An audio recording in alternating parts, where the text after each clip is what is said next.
এভাবেই ২৬ বছর ধরে গ্রামের দরিদ্র মানুষদের চিকিৎসা সেবা দিয়ে যাচ্ছেন ৪ ফুট উচ্চতার খর্বাকৃতির দুই বোন রূপা ঘোষ ও চায়না ঘোষ। উচ্চতায় খাটো হলেও চিকিৎসা সেবায় তাদের দক্ষতা ও মানবিকতা মুগ্ধ করে সবাইকে। শহরে একটা ডাক্তার দেখাতে গেলে দেখা গেল যে ভাড়া বুতো দিয়ে ৫-৭ হাজার টাকা খরচ হয়, অনেকেরই এইটা জোগাড় করা সম্ভব হয় না। আমরা এলাকার মানুষ এদের কাছ থেকে সেবা নেই। আমরা চায়না রূপার কাছে আমরা চিকিৎসা নেই, এই কাজে আমরা উপাসনা পাই। রূপা ও চায়নার দাদা মাখনলাল ঘোষ ছিলেন একজন গ্রাম্য চিকিৎসক। পাকিস্তান আমলে তিনি এই দোকানেই গ্রামের দরিদ্র মানুষদের বিনামূল্যে চিকিৎসা সেবা দিতেন। মাখনলালের কাছ থেকে চিকিৎসা পেশার দীক্ষা নিয়ে একই দোকানে চিকিৎসা সেবা দিতেন তার ছেলে ভজন কুমার ঘোষ।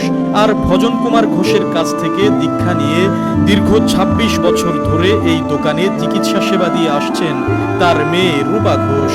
রূপাকে সার্বক্ষণিক সহযোগিতা করেন তার ছোট বোন চায়না ঘোষ। আমি ছোটবেলা থেকে খাটো বিদায় মানুষ হাসি রহস্য অনেক কিছু করতো, কিন্তু তখন আমি মনে করছি এসএসসি পাস করার পরে এই মানুষের সেবায় কাজে নিয়োজিত করবো, যাতে মানুষ আমার দেখে আর না হাসে আর রহস্য না করে। যাই এসএসসি পাস করার পরে আমার বাবার সাথে সাথে এই ডাক্তারি পেশায় কাজে নিয়োজিত হয়ে গেলাম। এখন তো আর মানুষ হাসে না, এখন মানুষ ভালোবাসে। রূপা ও চায়নার বাবা ভজন কুমার ঘোষও একজন খর্বাকৃতির মানুষ। ২০০০ সালে এসএসসি পাশ করার পর এমএলএফ কোর্স সম্পন্ন করে বাবার সঙ্গে চিকিৎসা পেশায় যুক্ত হন রূপা ঘোষ। ২০২০ সালে বাবার অসুস্থতার পর থেকে ছোট বোন চায়নাকে সঙ্গে নিয়ে দোকান পরিচালনা করছেন তিনি। চায়না ২০২২ সালে ফরিদপুর রাজেন্দ্র কলেজ থেকে রাষ্ট্রবিজ্ঞান বিভাগে মাস্টার্স সম্পন্ন করেছেন। ছোটবেলা থেকে নানা প্রতিবন্ধকতার মাধ্যমে আমরা থাকছিল এবং স্কুল থেকে স্কুল জীবনে ছিল অনেক মানুষ ছোটবেলা খাটো আমাদের আশা হাসি তামাশা অনেক কিছু করছে। কলেজ জীবনেও তাই করছে। কলেজ জীবনেও আমরা যখন ফার্স্ট ইয়ার করতে তখন এত মানুষ ঘিরেছিল যে আমার কাজ শুরু করতেছিল। তখন এই সবাই ভাবছিল সারা ভাবছে যেই মেয়েটা স্কুলে কলেজে আসছে তা তখন আর কিছু বলেনি। তারপরে আস্তে আস্তে পাস করার পরে রাজেন্দ্র কলেজ গেলাম, রাজেন্দ্র থেকে অনার্স ডিগ্রি মাস্টার্স কমপ্লিট করার পরে দিদির সাথে সহযোগিতা করতেছি। রূপার বর্তমান বয়স ৪০ বছর আর চায়নার ৩২। নিজের শরীর অসুস্থ হওয়ায় হাঁটতে পারেন না রূপা।